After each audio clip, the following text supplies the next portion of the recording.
Welcome to the Awakened Collective, where we explore the topics of love, spiritual consciousness, and our divine purpose on this planet. Join us as we uncover the truth that our thoughts shape our reality.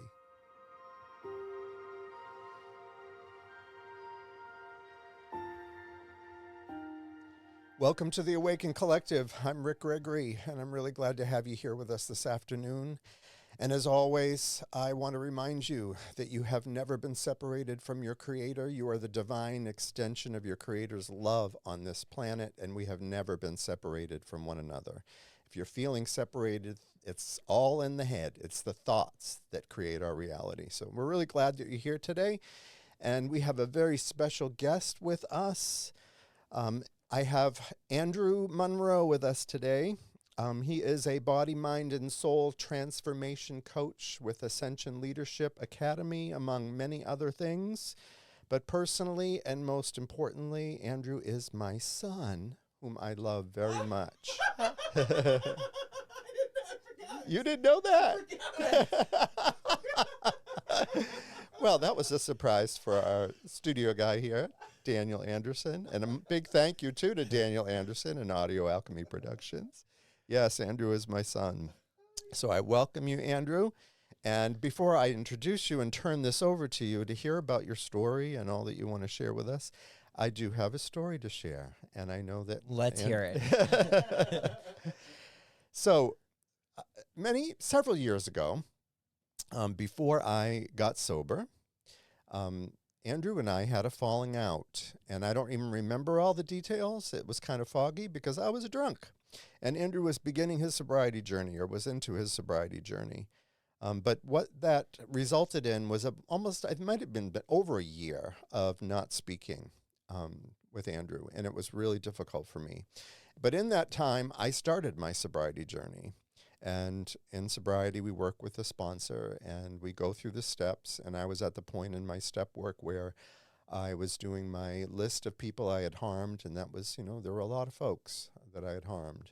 And then that was step 8, and step 9 is making amends. So, not having spoken with Andrew in that length of time, I didn't know how to address it, how to reach out. And I talked to my sponsor about it, and he said, you need to write a letter. So I did that. I wrote a letter. I had my sponsor look at it. He had me change a couple of things because, we say we're sorry. Our kids are used to hearing us say, I'm sorry. And, he said, do you regret what you did? I would use the word regret. And so there were a couple of places I made those changes. And I remember putting that letter in an envelope and sending it out. And I don't know, this is the part that I don't know, Andrew may be able to tell me this, whether you had gotten the letter before this other event happened. But I'm driving down the road one day and I get a text message from Andrew that says, hey, Dad, I just got a call from Tower Loans saying that you're behind on your loan payment. And I was like, oh my God, I was so angry. I can't even begin to express how angry I was that this was our first interaction in over a year over a loan that they're saying that I'm behind on when I knew I wasn't behind. I had paid that freaking bill every month on time. And I was really, really angry, and totally the whole program of AA went out the window, and you making sure that I'm using the principles in all my affairs. And I got on the phone and I called this tower loan place and asked, I'm like, I want to speak to the manager right now. And they get the manager on the phone, and I'm like, I want to find out why you called one of my references on my loan being behind when I know that I'm not behind on my loan. I have never been behind on my loan. How dare you call one of my references? So I hear their fingers clicking away on a keyboard in the back. And he says, I don't know. I don't know why we called your reference. It's all up to date. It's been up to date. And I was, again, angry. I said, don't you ever call another reference again. Reach out to me. You have my phone number. And anyway, I hung up the phone with them, and I texted Andrew back and said, I don't know what happened. It's up to date, and it's not going to happen again. I'm sorry. And driving a little further, and I get a text from Andrew that says, I love you, Dad. And I had to pull over because I was crying. And Then it all hit me that I had just lambasted someone who probably didn't know that the universe was at work. And I had to call them back and get the guy on the phone and apologize. And he's like, "You don't need to apologize. It was our error. We made a mistake." And I'm like, "No, you don't get it. There was a power greater than you at work in this thing that connected us." And I just tell that story now in my meetings when people are struggling with relationships and they are worried about ever connecting with their kids because there's a lot of broken relationships because of alcoholism and drug abuse. And I get to share that story with them today, and it gives them hope. And so Andrew also handed me this book several years ago called Letting Go by Dr. David Hawkins, and I've talked about it on this podcast. It's also available as one of the books in my reading room under Contents Books on my webpage at theawakencollective.org. It freaking changed my life. And I went on from that one book, Letting Go, to reading all of his books and about 50 of his seminars that I listen to in my car still to this day. It has been life-changing. So I want to welcome my son. As I said, I love you, Andrew, and I'm so glad you're here. And we want to hear your story and anything you want to share with us on your transformation journey. Thank you very much, Dad. Thank you for having me. My name is Andrew Munroe, and my vision now at the age of 35 is very clear.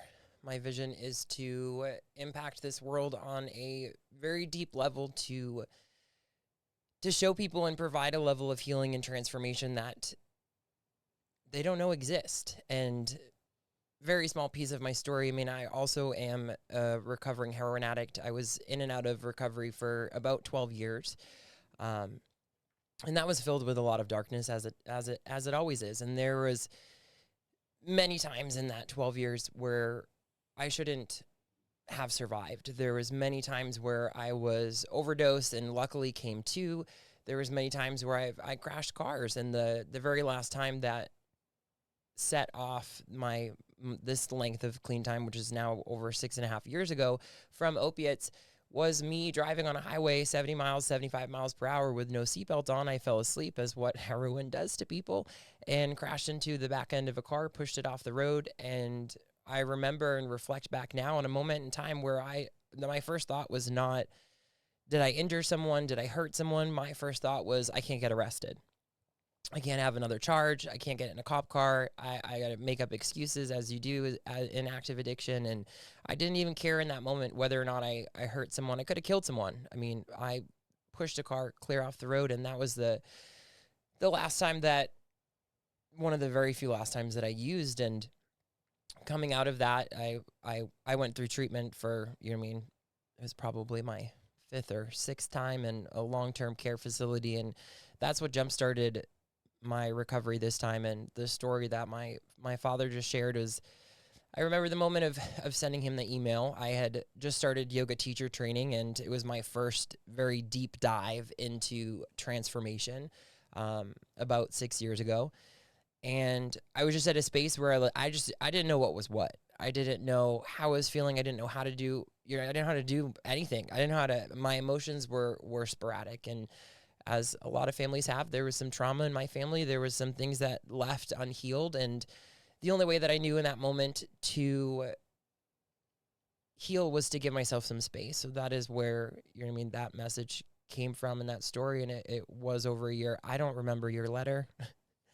I do remember that the car company or loan company calling me, and I do remember sending that text message, but I don't remember your letter.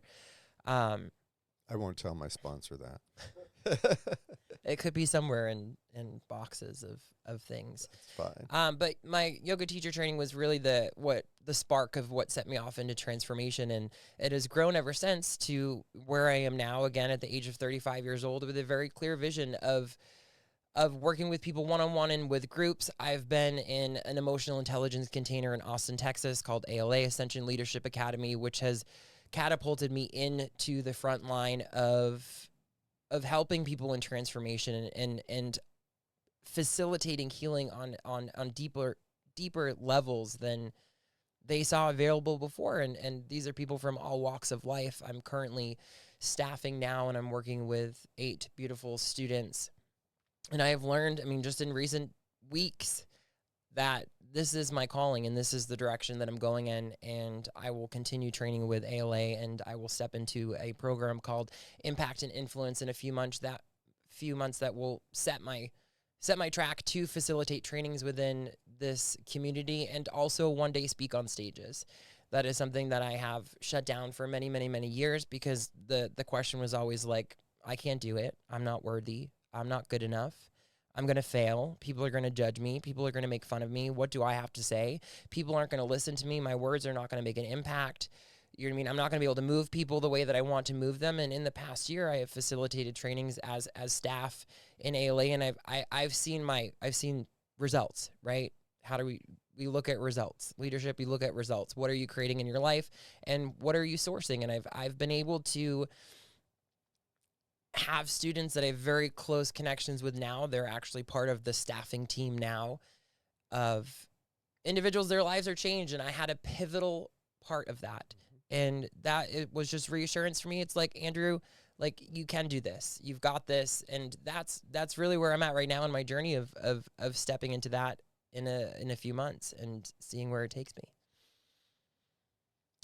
So when you're working with folks in this transformation journey, do you get into, I mean, I've heard you on the phone calls, get into, you know, what we talk about here, how our thinking affects our reality, how we think, how we speak to ourselves.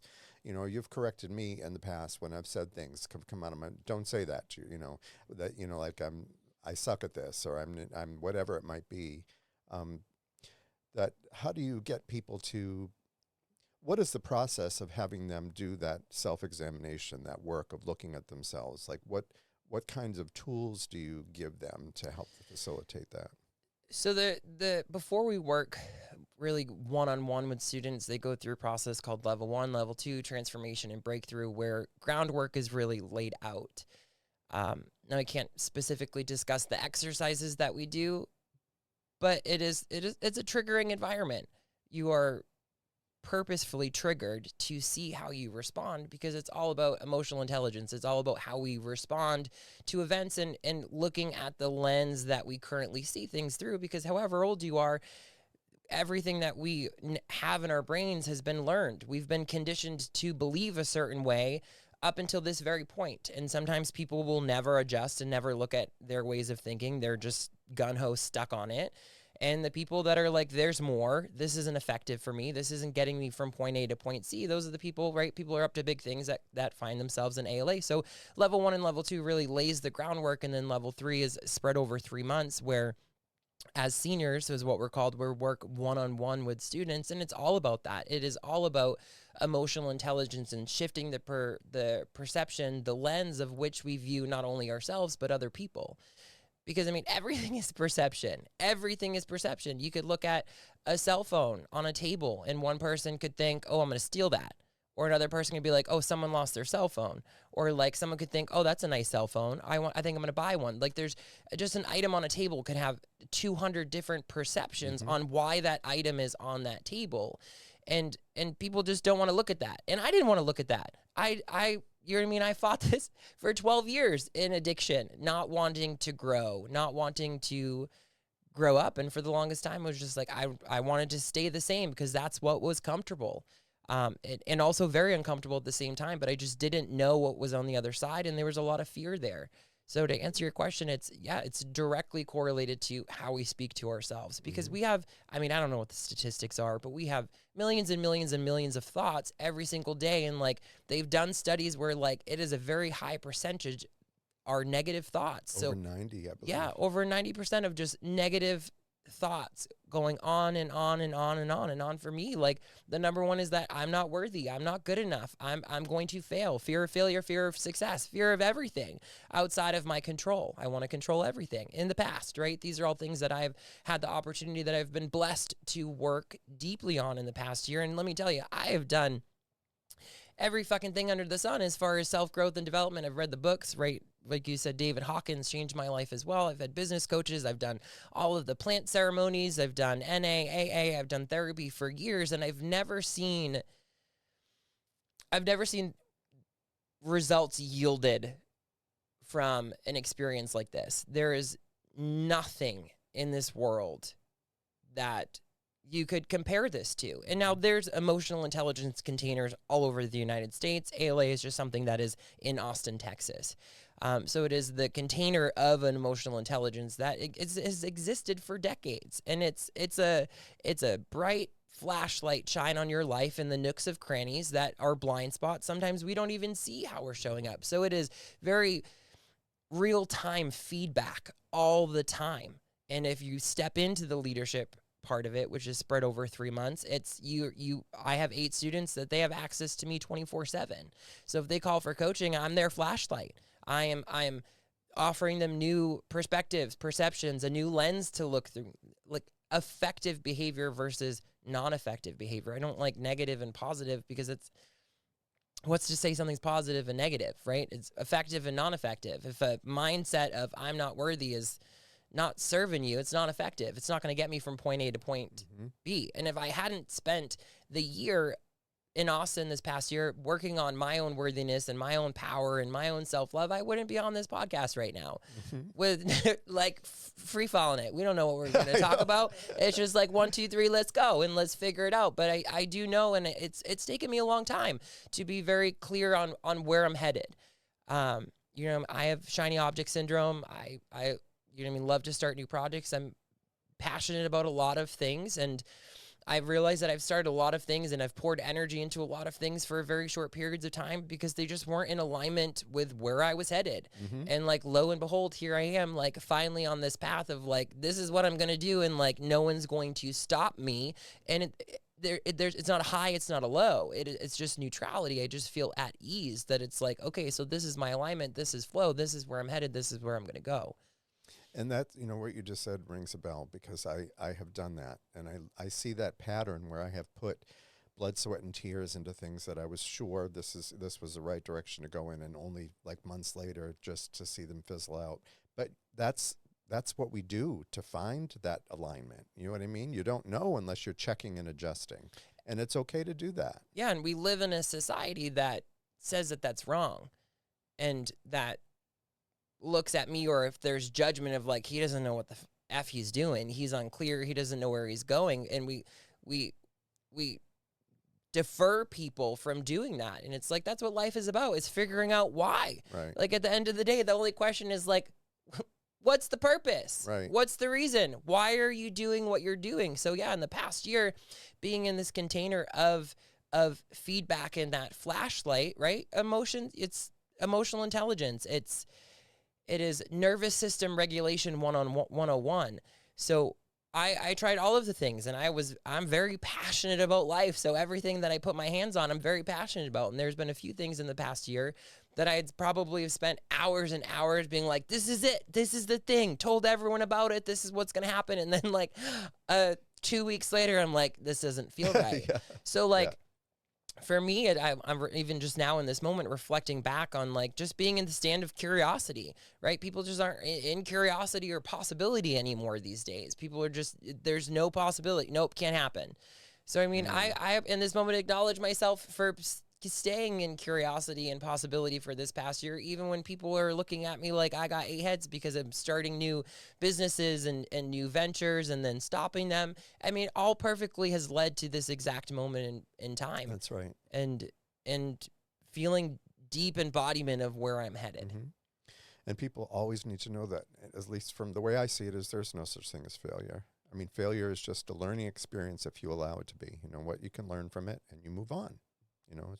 And you talked about conditioning and how we can all see something a million different ways. And we talk about that a lot, because our perception is based on our conditioning. And I remember David Hawkins talking in one of his books about, you're driving behind this car and you see someone throw trash out their window in front of you, and all the thoughts that go through your head, that moron, how could they, they're so stupid, how could they do that? And he's like, that judgment that comes up in us is really judgment towards ourselves. But that the fact that you don't know, you would have to know that person's entire ancestry and everything that brought them and all the conditioning over eons of time that have brought them to where they are. You don't know their family. You don't know the the drug abuse or the addiction, if there is that going on in their family, or other types of abuse, or whatever it that has conditioned their mind to think the way that they think.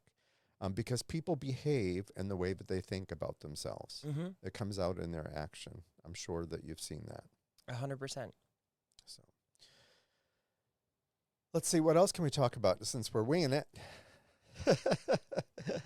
And I know Andrew can't tell me too much when I ask these questions about ALA and what they teach people, because I'm getting ready to go there myself. Next week. Yep, starts. And it's not that it's a secret. It's just, it's exercises that are on the moment. And if you know about them, you're not going to have the same response.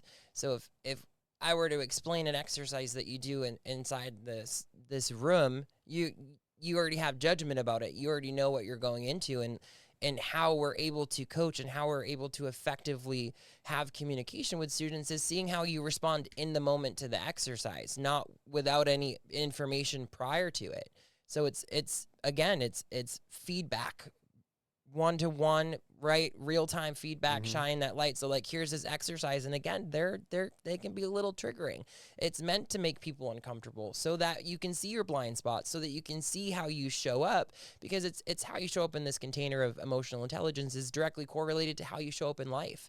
And you know what I mean, specifically level 3, where how you show up as a team, because you're in a team of people, where, you know what I mean, level 3 becomes your life. They're not separate. So like, how you show up in level 3 is how you show up in life. So if you're not playing team in level 3, like, you're not playing team in life.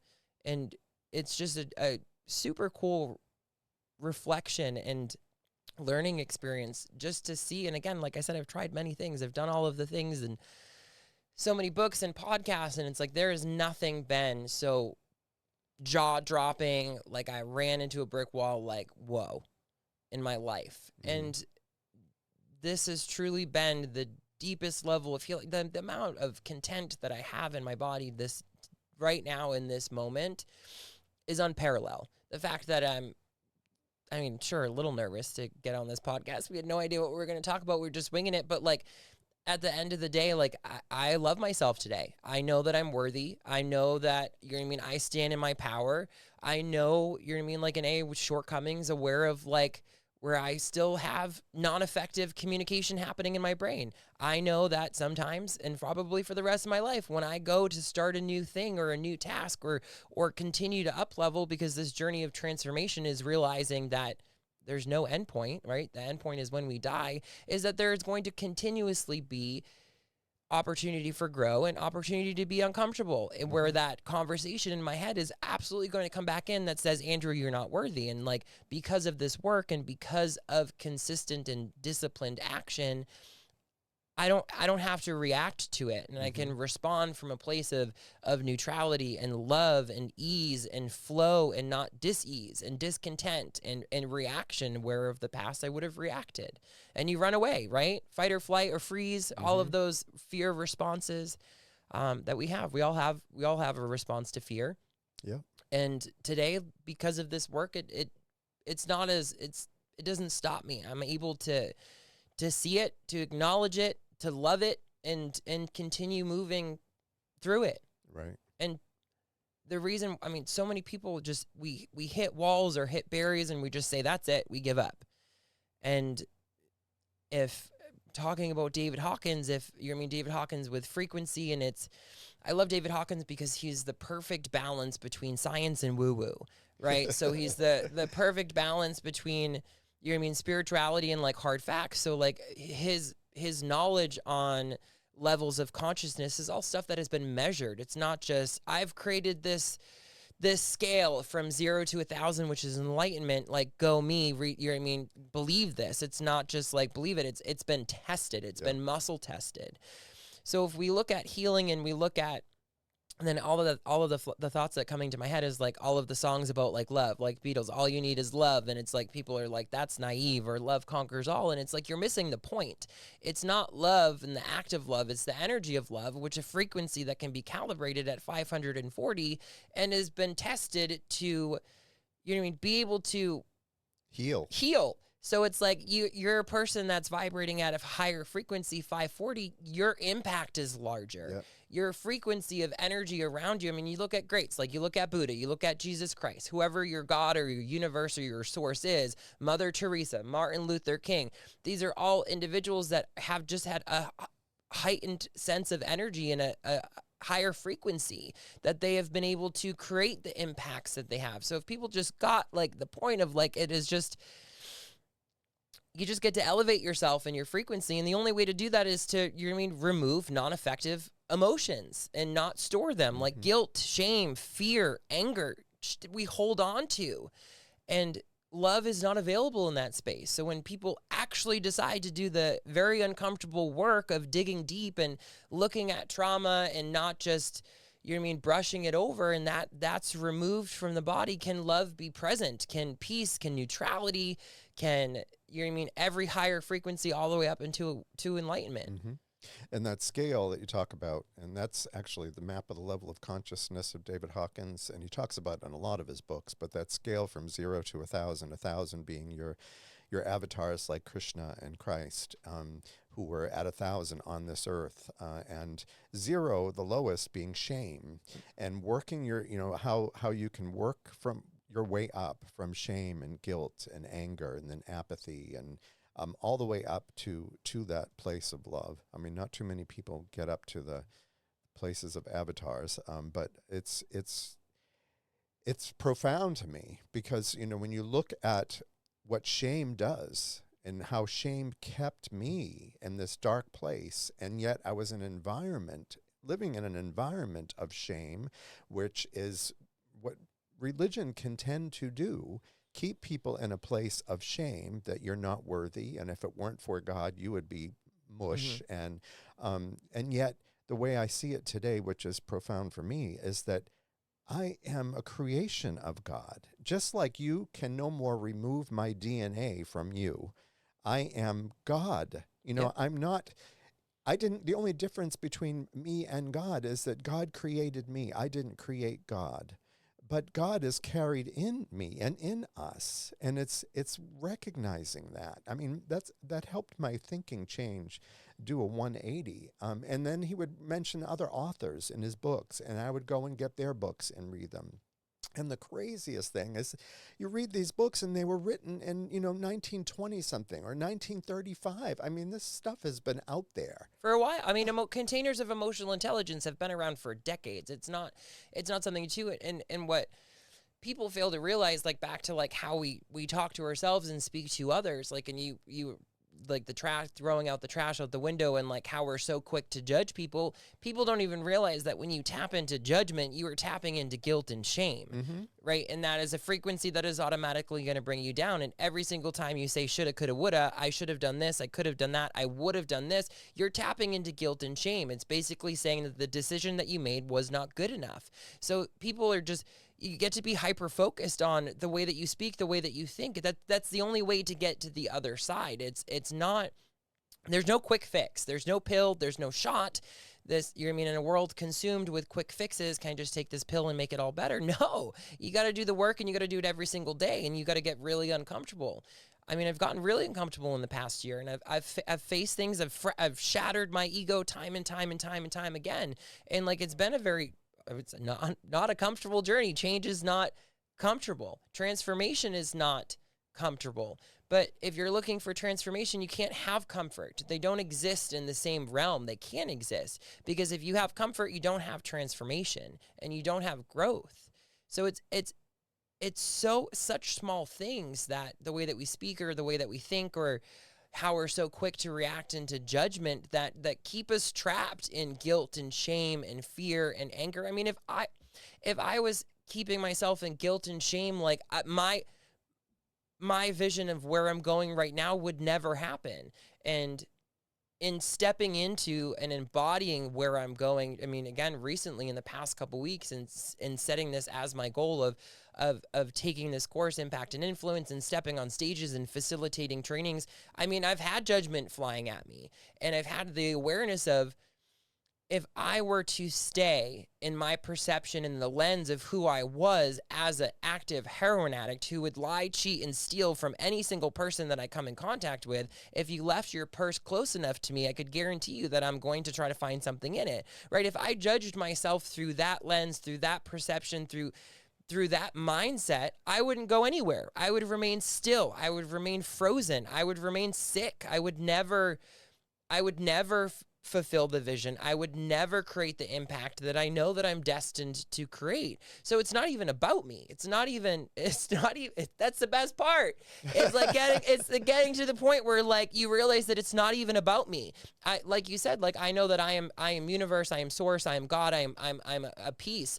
So removing myself from the equation makes it so much easier because like I now know that, like, you know what I mean? I'm just here to be a voice. I'm here to be a conduit of energy to promote and provide some healing in this world that it crucially needs and to raise the frequency of the earth because the power of love, you know what I mean? And higher has the capacity to outweigh hundreds of thousands of people that are living in guilt, shame, and fear. And I know that there are probably folks listening to this when you hear someone say, I am God. You know, that God lives in me and therefore I am God. I just didn't create God. But people think you're delusional. Yes, or a heretic. And I heard something this week that said, you know, we deify the lighthouse at the price of the light. Think about that for a minute. We deify, we lift up the lighthouse and forget about the light. And I relate that to Jesus because Jesus came as a man, never asked to be worshipped. You know, he was a teacher. He embodied the fullness of God, but taught the truth. Mm-hmm. And, you know, he pointed to the way, to the truth. And it's like following the teaching and not deifying or pedestalizing a human being, a form, but the truth that he taught.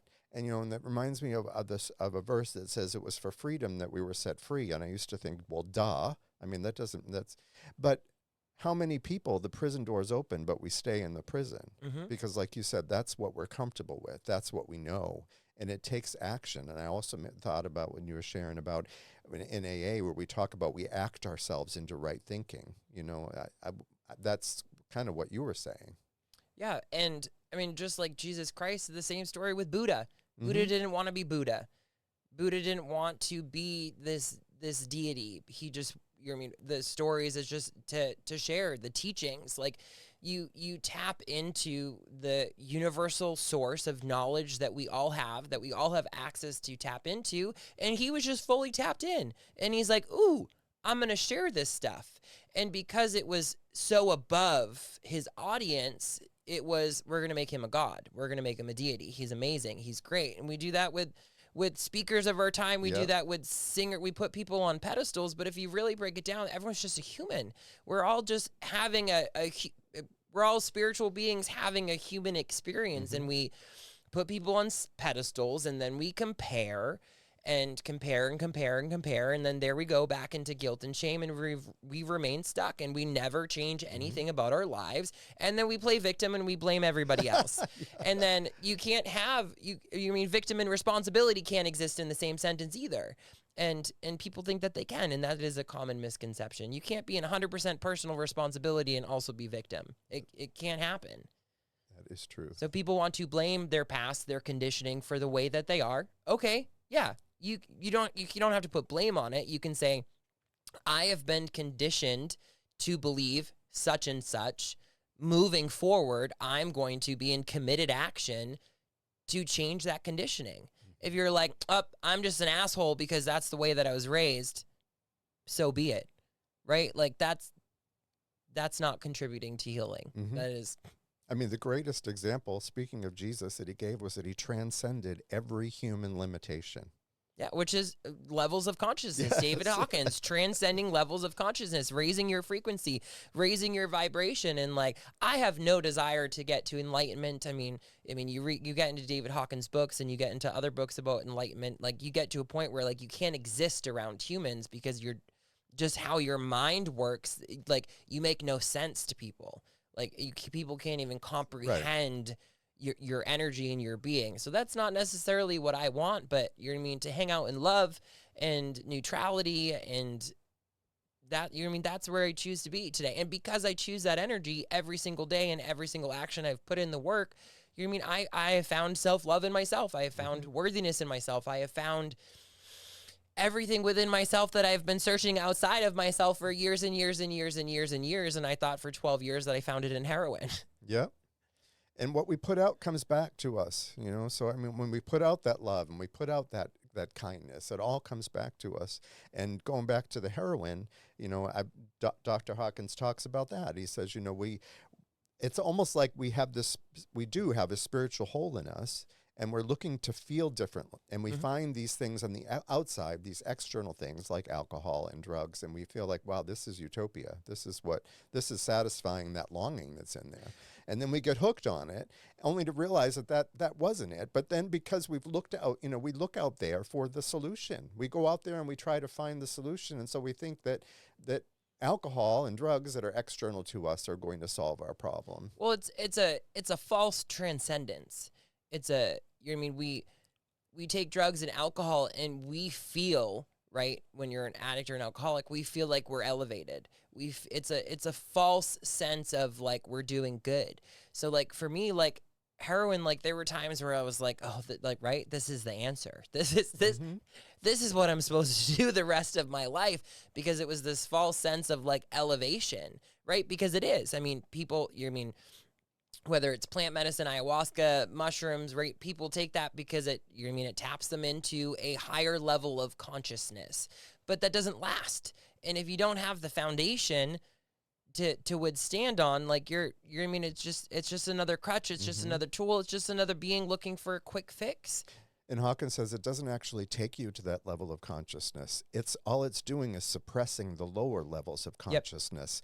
And you're actually experiencing what's innate, what's in you already. Yep. You know, and it's just that you've found it in a substance that now has found you and has got a hold of you. But there is a way to experience and live in that place if you do the work of dealing with those lower frequencies, like you said, those lower levels of consciousness, the guilt, the shame, the fear, the anger, and you do that work.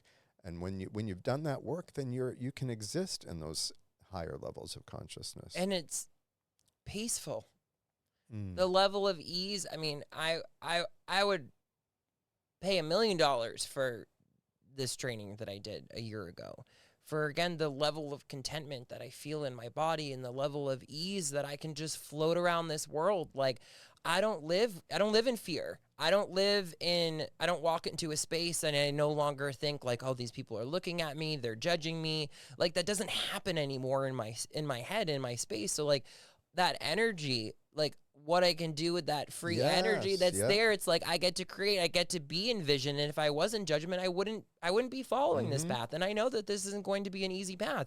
I know that I'm going to have my challenges, and I've already had them, right? You step into something and you get judgment all over the place. You shouldn't be doing that. You can't do that. You know what I mean? From close people, friends, loved ones that are just like triggered. What are you triggered? Everyone's triggered. Everyone is triggered right now that I created a GoFundMe to get me to impact and influence. Everyone is triggered. And you know what? That's not my problem, because the perception that they're looking at is me as a heroin addict, where I did some effed up shit. I did some, you know what I mean? People get stuck. They get stuck there, and I get it. But that's not who I am today, so who cares? It's not who I am It's either. not. And, you know, I'm going to this Ascension Leadership Academy, so just go right along with what we're talking about. You know, the thoughts that I'm having are my conditioning, my experience, projecting my past onto my present. You know, well, this is just another self-help thing. Is this just so all of those things, it happens to all of us, because that's all we have to go on until we recognize that that's what we're doing. Yeah. And you can't judge the present moment from the past. If you judge from even your thinking, or you stay there. My thinking a week ago, if I stayed in that thinking, I wouldn't be on this podcast. My thinking a week ago, I would not be standing in vision and announcing on this podcast what I'm up to, even a week ago. So if I continue to judge myself based on my past and where my mindset was I'm I'm dead. Yep. Like, what's the point? What's the point of even doing anything? Like, I just might as well just sit in fear and guilt and shame and like, no thanks. That's not what I'm choosing today. I'm not choosing a life. I spent enough of my life in dis-ease Yep. to in darkness, right? To know light, you get to see darkness and vice versa. So like, I own it. I've had people frazzled that I'm getting online talking about addiction. I'm like, we're in 2024.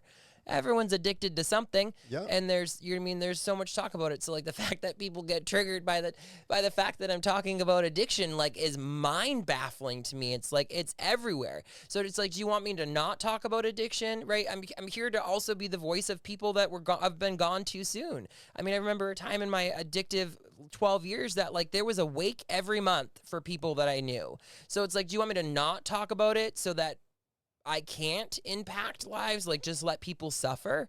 Like, that's not what I'm choosing to do. If you do not want to be of service to others, you don't have to be. That's your choice. But I have committed to be a selfless servant leader to people so that they can experience what I'm feeling in my body right here, right now. And I will stop at nothing to achieve that. So have judgment. It empowers me more. Just like, let's go. You want everybody to have it. That's what I mean. That's why it is selfless. It's like, this isn't just for me. You know, it has nothing to do with you. Right. That's the best part. This has nothing to do with me whatsoever, and it has everything to do with impact in this world and creating some healing. Because I mean, this world. Yep. Not going to get into all of that today, because that'll be another 2-hour conversation. But this world is hurting. This world is in anger. This world is in guilt. This world is in shame, and that type of energy wants to, take everything down with it. So it just multiplies and multiplies. So what this takes is, I can't do this alone, right? There's always support required in anything that we do, right? We're God. Like, we're all one, right? We're all connected. And if you think that we're not, like, I would say you're delusional. Yep. And what anyone does, and Hawkins talks about this, we look at the massive problems in the world and we think, oh, we can't make a difference. How can we make a difference with all of this? And he would talk about the fact you could have one person in a cave who has elevated consciousness, that the energy that they're putting out is affecting thousands of other people, that there's a person on the other part of the country that's making a decision to not commit suicide because of the energy that's being put out in this part of the world over here by these individuals. So just a handful of people, it is exponential in its effect, the impact that they have in the world by just working on themselves and elevating their own consciousness and being in places of love that are affecting lives all over the world. And unfortunately, not enough people want to do the work. Not enough people want to take a deep dive into their subconscious in those dark areas of their minds and their bodies. People don't want to. It's effort. It's work. It is uncomfortable. It is not always easy. But the other side of it, I would do it again. I would do it again and again. And I am. Transformation. If you decide that you want to transform in every single way, like you decide that like this is a lifelong journey. There's no arrival point, right? We're addicted to quick fixes, and we're addicted to checking off a box and getting to the end point. And like there's no end point in living a fulfilled life and elevating your frequency. The end point is when you die, right? That's it. That's the end point for me. There's no end point. There's no I've arrived, right? There's no like I'm going to hit 540 and be in love frequency and like, that's it, I'm done. And I'm going to start working on myself. It's like when you step into the arena of transformation, you have signed on to a lifelong journey of always up leveling yourself at each and every twist and turn, because there's always a gap. There's always more that you can shift and that you can learn and grow. And the gap is a beautiful thing to celebrate. Yep. Always knowing that there's space to grow more in a healthy way. Right? It's the most beautiful. This past year has been one of the most beautiful times of my life. Probably one of the most uncomfortable, but also the most loving and supported and growth transformations I've ever had. That's awesome. Awesome, Andrew. So how do people get in touch with you? You can put up his splash screen. You can find me easiest way. All can be collectively found on Instagram. Andrew Munroe _ You can find everything there. You can also find, if you listen to this and want to support me, you can click on the links in my profile.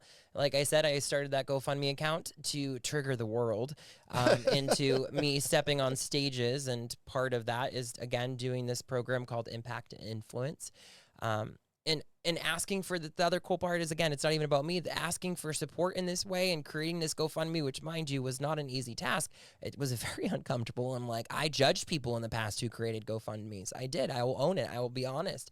But in this experience, I'm learning that there's a lot of money stories and money healing that I'm being able to address in doing so. And just a lot of stories that I've told myself about asking for support. So I'm going to continue to do so. So, yeah. We learn how to ask for help in the rooms of recovery as well, and that was never something comfortable for me either, asking for help. And so I'm glad. Well, I just want to mention before we close here is that this Sunday coming, the 28th, we have another couple of special guests, a dear friend of mine, Betsy Martell, and she actually is a friend of Andrew's now too. She has started a webinar with a gentleman by the name of Steve Noctigala, and it's called No BS with BS. So Betsy and Steve, and the first BS, I'm sure you figured out. So No BS with BS, real talk, real support, real solutions. Betsy's a life coach, a personal trainer, a dedicated advocate for empowered parenting, and Steve has 3 decades of experience as a licensed therapist.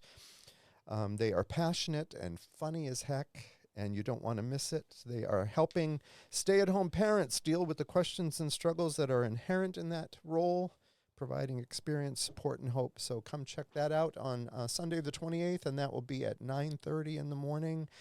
Thank you again to Andrew Munroe. Again, there'll be links here for you to reach out and support. Love you. I'm so glad that you were here. I love you too. Thank you.